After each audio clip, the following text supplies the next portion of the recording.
మరి ఏ పదవి అనుభవించకుండా ఏమీ రాలేదు ఇప్పుడు. ఏ ఓటు లేకుండానే ఆయన పదవులు అనుభవించేశారు.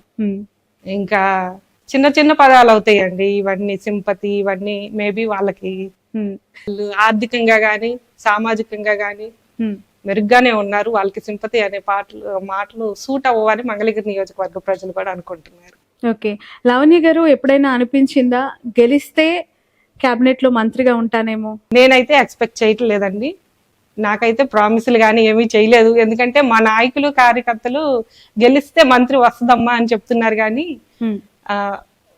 ఓకే నవ్వి ఊరుకుంటున్నారు కానీ అలాంటిదైతే ఏమీ లేదు. ముందున్న టార్గెట్ మాత్రం గెలవాలండి. ఓకే, ఎంత మెజారిటీ అని టార్గెట్ గా పెట్టుకున్నారు? మెజారిటీ అనేది ప్రజలే నిర్ణయిస్తారు ఖచ్చితంగా. ఓకే, ఇక్కడ ఆల్రెడీ మీ టికెట్ ఖరారు కంటే ముందు జరిగిన పరిణామాలని మీకు తెలిసి ఉంటాయి.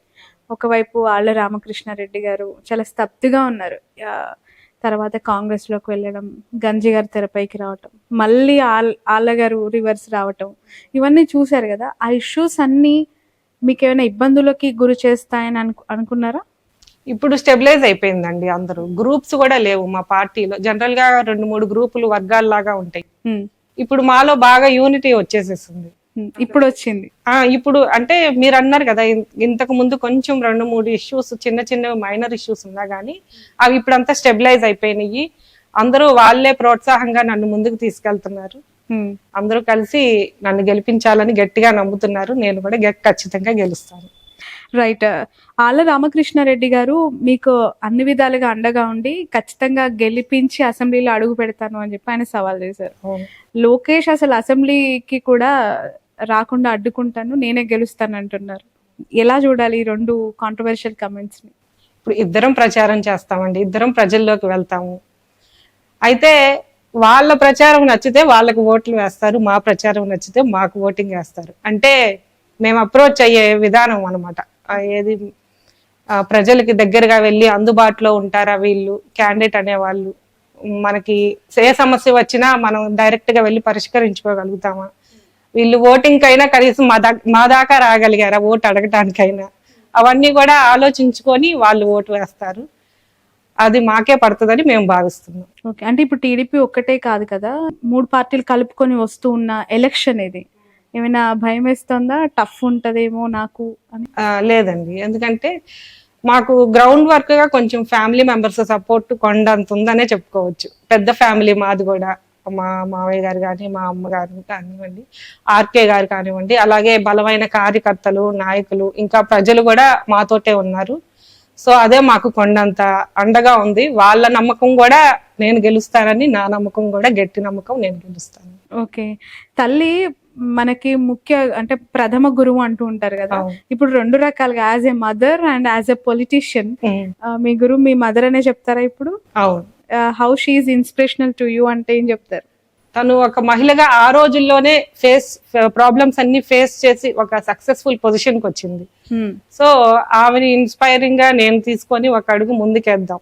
నేను ఎక్స్పెక్ట్ చేసిన అవకాశం కాదు ఇది. వచ్చిన అవకాశాన్ని ఫస్ట్ ఇన్స్పిరేషన్ నాకు మా మదర్, ఒక మహిళగా అట్లా. ఓకే, ఏమంటారు మదర్ మీ ప్రచారం చేస్తున్నప్పుడు కానీ మీకు ఇచ్చే సలహాలు? అంటే కొంచెం చూస్తానే ఉన్నాను కదండి నేను చిన్నప్పటి నుంచి కూడా. ఇస్తున్నారు మంచి సలహాలు, ఇలా అయితే బాగుంటదమ్మా, అలా అయితే బాగుంటది, ఏదైనా ముందు నువ్వు ప్రాక్టికల్ గా వచ్చేసేయి, ఒకళ్ళ సలహా ఇచ్చిన దానికన్నా కూడా ప్రాక్టికల్ లోకి వచ్చేసావంటే అది వేరు అన్నట్టుగా సలహా ఇస్తారు. ఓకే, ఇప్పుడు మీరు పొలిటికల్ ఎంట్రీ ఇచ్చిన తర్వాత అప్పుడు మీ మదర్ని ఎప్పుడైనా ఇబ్బంది పడి మా మదర్ మాతో ఉండట్లేదు, ఇప్పుడు నేను కూడా ఫ్యామిలీకి దూరం అయిపోయానని సిమిలారిటీస్ అయినా గుర్తించారా ప్రయాణంలో ఇప్పటి వరకు? చిన్న చిన్న ఇష్యూస్ ఉన్నాయి, నాకు వాటిని సరి చేసుకొని ముందుకు వెళ్తాను. ఓకే, అంటే మిస్ అవుతున్న బాధ కావచ్చు, లేదంటే అప్పుడు మా మదర్ నాతో లేరు, ఇప్పుడు నేను మా ఫ్యామిలీకి దూరంగా ఉంటున్నాను అనే పెయిన్ ఏమైనా అనిపిస్తుంది? ఇంకా లేదండి ఆ స్టేజ్. ఇప్పుడు ప్రస్తుతానికి క్యాంపెయినింగ్ స్టేజ్ లోనే ఉన్నాం కదా. ప్రస్తుతానికి అయితే అది లేదు. అదైతే నేను ఏదైనా చిన్న చిన్న ఇష్యూస్ ఉంటే అది రైజ్ అవ్వకుండానే చూసుకుంటాను. ఓకే, మంగళగిరి నియోజకవర్గం ఇక్కడ రాజధానికి చాలా ఆనుకొని ఉండే నియోజకవర్గం. ఒక రకంగా చెప్పాలి అంటే గవర్నమెంట్ ఫామ్ అయినప్పటి నుంచి ఇప్పటి వరకు ఎదుర్కొంటున్న ప్రధాన అలిగేషన్ రాజధాని భూముల అంశం. ఆ ఎఫెక్ట్ మీ పైన ఎంతవరకు ఉంటుంది అనుకుంటున్నారు? రాజధాని భూములు అనేది కామన్ పీపుల్ అందరిలో లేదండి. సంక్షేమ పథకాలు జగన్ గారు అనేకం ప్రవేశపెట్టారు, అవును. రైట్? గవర్నమెంట్ వచ్చిన తర్వాత మీరు ప్రచారంకి వెళ్ళిన తర్వాత మాట ఇచ్చాడు నిలబెట్టుకున్నాడు అనే నినాదంతో వెళ్తున్నారు కదా, ఇంకా ఎలాంటి ఇబ్బందులు ప్రజల నుంచి మీకు వస్తున్నాయి, ఏ సంక్షేమ పథకంలో ఇబ్బందులు ఉన్నాయి అని చెప్పి మీరు గమనించారు, గుర్తించారు? సంక్షేమ పథకాలు అందవలసిన వాళ్ళందరికీ అందుతున్నాయండి. ఓకే. ప్రాబ్లమ్స్ అయితే ఏమీ చెప్పలేదు ఎవరు. ఏదైనా చిన్న చిన్న ప్రాబ్లమ్స్ నా దగ్గరికి వస్తే దాన్ని ఖచ్చితంగా పరిష్కరిస్తాను. Okay, right. కొత్త మేనిఫెస్టో గురించి ఏమి ఇంప్లిమెంట్ చేయబోతున్నారు ఏంటి అని ఏమైనా ప్రజల నుంచి క్వశ్చన్స్ వస్తున్నాయా మీకు? మేనిఫెస్టో వస్తుంది, త్వరలోనే వస్తుంది. వచ్చిన తర్వాత మాది మాటల ప్రభుత్వం కాదు, చేతల ప్రభుత్వము. గతంలో కూడా మేము మేనిఫెస్టోని అన్ని అమలు చేసిన పార్టీ ఏదైనా ఉందంటే దేశంలో మన వైసీపీ పార్టీయే ఫస్ట్ ప్లేస్ లో ఉందని చెప్పుకోవచ్చు. ఈసారి కూడా మేనిఫెస్టో చెయ్యగలిగిన మేనిఫెస్టోనే అనౌన్స్ చేస్తాము, చేసింది చెప్తాము అని చెప్తున్నాం మేము కూడా అందరికి. ఓకే, గత ఎన్నికల్లో గెలిచిన తర్వాత మంగళగిరి నియోజకవర్గానికి వైసీపీ ఏం చేసింది అని ప్రశ్నించే వాళ్ళకి ఇప్పుడు నెక్స్ట్ ఎమ్మెల్యే, కాబోయే ఎమ్మెల్యేగా మీరిచ్చే ఆన్సర్ ఏంటి? గత ప్రభుత్వంలో ఫస్ట్ 2 years కరోనా తోటి కొంచెం ఇబ్బందులు పడిందండి గవర్నమెంట్. తర్వాత 3 years అభివృద్ధి కార్యక్రమాలు బాగా జరిగినాయి. ఇంకా బాగా డెవలప్మెంట్ చేయడానికి నేను కూడా ప్రయత్నం చేస్తాను. అంటే ప్రతి నియోజకవర్గంలో ప్రత్యర్థులు, ఎమ్మెల్యేలు ఒకసారి లేదంటే కొత్తగా వచ్చే వాళ్ళు కమ్యూనిటీ బేసెస్ తీసుకుని టికెట్ దక్కించుకునే వాళ్ళు ఉంటారు. కానీ మీ ప్రత్యర్థి చాలా కాంట్రవర్షియల్ అండ్ ఐబాల్ అటెన్షన్ ఉన్న టీడీపీ అధినేత చంద్రబాబు నాయుడు గారి కుమారుడు లోకేష్ గారు చాలా బలమైన ప్రత్యర్థి. నా పోటీ ఎంత ఇబ్బందిగా ఉంటుందేమో అనే అభిప్రాయం కానీ భయం కానీ వేస్తోందా మీరు ఫీల్డ్కి వెళ్ళినప్పుడు? సామాజికంగా మేము వెనకబడ్డ వాళ్ళవై ఉండొచ్చు, పేద సామాజిక వర్గానికి చెందిన వాళ్ళవై ఉండొచ్చు, కానీ మా వెనక ప్రజల అండ బాగా ఉంది. కార్యకర్తలు కానీ నాయకులు కానీ మాకు సపోర్ట్ చేసే వాళ్ళు బాగా ఉన్నారు. మాకు నైతిక విలువలు సమాజంలో ఉంటే బాగుంటది అని మరి జగనన్న కూడా మా వర్గ ప్రజలకి అవకాశాలు ఇస్తా వచ్చారు. మేము ఆయన నమ్మకాన్ని వమ్ము చేయకుండా అందరం కలిసికట్టుగా ఈ సీట్ ని గెలిపించుకుంటాం.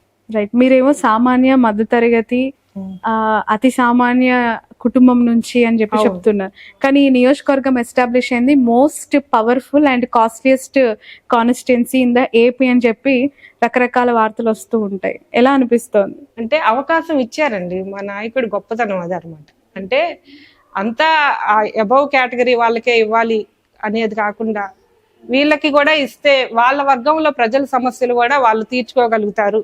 ఆల్రెడీ ఇప్పుడు ఇక్కడ ఎస్టాబ్లిష్మెంట్ అయ్యున్న ఆ రూట్ లోనే వెళ్తున్నారు. దీన్ని తుడిచేసేసి కొత్తగా ఏదో వేరే ఇక్కడ వాళ్ళందరినీ పంపించేసేసి కొత్తగా వేరే ఏదో కొత్తగా చేద్దామని కాదు, ఇక్కడ ఉన్న వాళ్ళని డెవలప్ చేద్దామన్న ఆలోచన. Okay, right. లావణ్య గారు, జగన్మోహన్ రెడ్డి గారిని మొదటిసారి కలిసినప్పుడు ఆయన మీతో మాట్లాడిన సంభాషణ ఏంటి? ఏం చెప్పారు? గెలుపుపై ఎలాంటి ధీమా ఇచ్చారు? నీ నియోజకవర్గంలో అవినీతి రానికుండా చూసుకోమ్మా, నువ్వు గెలుస్తావు అని చెప్తారు. ఓకే, మీ గెలుపుకి తాడేపల్లి ఆఫీస్ అవ్వచ్చు, జగన్మోహన్ రెడ్డి గారి సపోర్ట్ అవ్వచ్చు, ఎలా ఉంది? అంటే డైరెక్ట్ గా అధిష్టానం కాకపోయినా ఇక్కడ మాకు లోకల్ ఎమ్మెల్యే గారు కానివ్వండి, మా మామగారు కానివ్వండి, మా అమ్మగారు కానివ్వండి, పార్టీ కార్యకర్తలు, నాయకులు వీళ్ళందరూ సపోర్ట్ బాగా ఉంది. ఆ సపోర్ట్ తోటి ముందుకు వెళ్తున్నాం. ఓకే, ప్రధానంగా మీరు యాజ్ ఏ విమెన్ పొలిటీషియన్ గా ఇప్పుడు బరిలో నిలిచారు మంగళగిరి నుంచి. ఇక్కడ మహిళల నుంచి ఏమైనా సమస్యలు గుర్తించారా ఈ కొద్దిపాటి కాలంలో ప్రచారం చేస్తున్నప్పుడు? మహిళలకి సంక్షేమ పథకాలు చాలా ఉన్నాయండి. మొన్న నేను చేయూత ప్రోగ్రామ్ కి కూడా వెళ్ళాను. అయితే అన్ని సంక్షేమ పథకాలు కూడా బాగా అందుతున్నాయి అని చెప్పారు వాళ్ళని అడిగితే. ఇంకా ఏమైనా నా దృష్టికి వస్తే వాటిని ప్రభుత్వం దగ్గరికి తీసుకెళ్ళి. మీకైతే ఏం గుర్తించే అంత పెద్ద ఇష్యూస్ ఏం కనిపించలేదా? దాదాపుగా అన్ని కూడా ప్రభుత్వం అన్ని బాగా చేస్తుంది. సంక్షేమ పథకాలు ఇస్తున్న సంక్షేమ పథకాల గురించి కాదు, కొత్తగా మహిళలు ఏం కోరుకుంటున్నారు? అమ్మ మాకు ఇది కావాలి, లేదంటే మాకు ఇంకా ఇలా చేస్తే బాగుండు అనే వినతులు ఏమైనా వచ్చాయా అని అడుగుతారు. అలాంటివి ఇంకా ఏం రాలేదు. అన్ని మాకే చేసి పెడుతున్నారు. మా జగనన్న మా పెద్ద కొడుకులాగా మా కుటుంబంలో అన్ని సమస్యలు కూడా ఆయన తీరుస్తున్నారు. ఆయనకే ఓటేస్తాం అని చెప్తున్నారు. రైట్. చాలా సాదా సీదా లైఫ్. మీరు నేను ఎంటర్ అయినప్పటి నుంచి మీ ఇంట్లో అబ్జర్వ్ చేస్తే లైక్ ఒక పొలిటీషియనల్ ఫ్యామిలీ ఉండాల్సిన ఆ స్టేషన్ నాకంటే ఐ మీన్ కనిపించట్లేదు. వెరీ కామన్ లైఫ్ లీడ్ చేస్తూ ఉన్నారు. మీ మదర్ని చూశాను, మిమ్మల్ని చూశాను. ఎలా పాసిబుల్ అయింది అంటే ఇంత డౌన్ టు ఎర్త్ ఉండడం, లేదంటే వచ్చిన అందరూ డైరెక్ట్ ఎంటర్ అయిపోతున్నారు ఇంట్లోకి, ఎవరు ఆపే వాళ్ళు కూడా లేరు. 3 generations ఒకే ఫ్యామిలీలో ఒకే ఇంట్లో, ఎలా చూడాలి దీన్ని? మనం ఎంత ఎదిగినా గానీ ఎక్కడి నుంచి వచ్చామన్నది గుర్తు పెట్టుకోవాలి. కామన్ గా ఉండి కామన్ పీపుల్ తో కలిసిపోతే వాళ్ళ బ్లెస్సింగ్స్ కూడా ఎప్పుడు ఉంటాయి, వాళ్ళు మనతో కలిసిపోతారు. మనం ఒక పొజిషన్ కి వెళ్ళాలనుకున్నా గానీ వాళ్ళ సపోర్ట్ కూడా మనకి రిసీవ్ చేసుకుంటామని మా నమ్మకం. 5 generations మేము ఒకే ఇంట్లో, మా అమ్మమ్మ వాళ్ళ మదరు, మా బాబు 5 generations కూడా మేము ఒక ఫోటో దిగి దాచి పెట్టుకున్నాం. అవునా?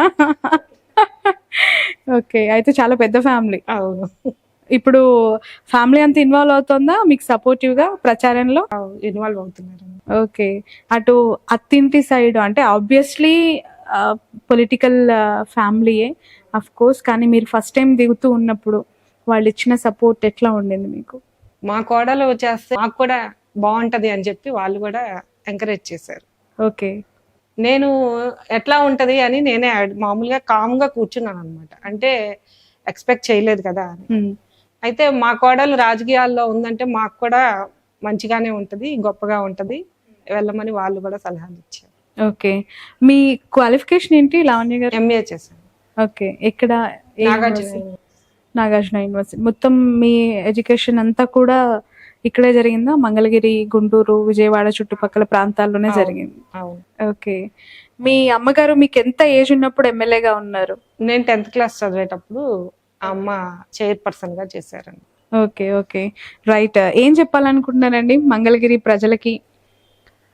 లావణ్య గారికి ఎందుకు ఓటేయాలి అంటే? లావణ్య ఎప్పుడు అందుబాటులో ఉంటది. మీకు ఏ సమస్య వచ్చినా మీ ఇంటి అమ్మాయిగా, మీ ఆడపడుచులాగా, మీ బిడ్డలాగా మీ సమస్యని పరిష్కరించడానికి తను ఎప్పుడు సిద్ధంగానే ఉంటది.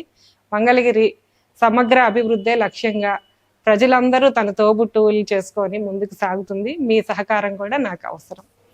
రైట్, ఒకసారి నేను మీ మదర్ని ఇన్వైట్ చేయాలనుకుంటున్నాను, ఇద్దరిని ఒకే ఫ్రేమ్ లో చూద్దాం. అలాగే, ఎందుకంటే అసలు చాలా మీరు ఏం మాట్లాడుతున్నారు అండ్ మీ ప్రచారం ఎలా జరుగుతుంది అనేది చాలా క్లీన్ గా అబ్జర్వ్ చేస్తూ ఉన్నారు కదా తను, from the beginning of course. So మీకంటే ఎక్కువ టెన్షన్ నాకు మీ మదర్ లో కనిపిస్తుంది. రండి కమలమ్మ గారు, కూర్చోండి. నమస్తే. నమస్తే. రైట్, మొత్తానికి మదర్ అండ్ డాటర్ ని ఒకే ఫ్రేమ్ లో ఈ రోజు క్యూబ్ టీవీలో చూడొచ్చు. మంగళగిరిలో బరిలోకి దిగిన లావణ్య గారి అమ్మ కాండ్రు కమలమ్మ గారు. ఇప్పటి వరకు నాకు తెలిసి ఈ మధ్య కాలంలో ఎవరికి ఇంటర్వ్యూ ఇవ్వలేదు అనుకుంటా. This is your first interview I think. లేదు లేదు, ఇచ్చారా? ఓకే, ఇద్దరు ఒకే ఫ్రేమ్ లో పక్క పక్కన చూడడం, ఇదే ఫస్ట్ ఇంటర్వ్యూ. ఓకే, ఎలా ఉందమ్మా మొత్తానికి మీ రాజకీయ వారసత్వాన్ని మీ కూతురులో చూసుకుంటున్నారు ఇప్పుడు?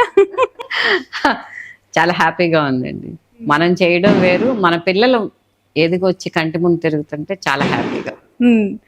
ఎప్పుడైనా గతంలో ఇంకా అయిపోయింది నాతోనే లాస్ట్ ఏమో ఇంకా పొలిటికల్ జర్నీ ఇంకా చాలే ఆపేస్తాము అని అనుకున్నప్పుడు ఎంతో కొంత డౌన్ అయి ఉంటారు కదా? అవును. వాట్ ఈస్ యువర్ ఫీలింగ్ ఇప్పుడు టికెట్ అనౌన్స్మెంట్ అయిన తర్వాత? ఫ్యామిలీ పాలిటిక్స్ నుంచి ఇంకా తప్పుకోలేదు, లైవ్ లో ఉన్నాం అనిపించింది. చాలా సంతోషంగా అనిపించింది. ఎవరికి వాళ్ళు ఏంటంటే నాకు వస్తే బాగుంటుంది అనుకుంటారు, కానీ ప్రతి తల్లి కూడా తనకంటే తన పిల్లలు ఎదిగితే వస్తే వాళ్ళకి అవకాశం ఇస్తే వాళ్ళ పిల్లల ఎదుగుదల చూసి సంతోషపడుతుంది. ఓకే, అలా మీ కళ్ళల్లో ఆనందం, మీ చిరునవ్వులో ఆ సంతోషం మాకు కనిపిస్తుంది. రైట్, ఎలా అమ్మా అంటే నియోజకవర్గ విషయానికి వస్తే ఎప్పుడు మోస్ట్ కాంట్రవర్షియల్ అండ్ వార్తల్లో ఉండే పేరు మంగళగిరి. అవును, ఇప్పుడు రీసెంట్ గా కాదు 2019 లోకేష్ గారు ఓటమి తర్వాత ఆర్కే గారు గెలుపు నుంచి అది అలా హైప్ కొనసాగుతూనే ఉంది. అఫ్ కోర్స్ అండ్ ఇప్పటికీ కూడా అది కంటిన్యూ అవుతూనే ఉంది. ఎలా ఎదుర్కోవాలనుకుంటున్నారు?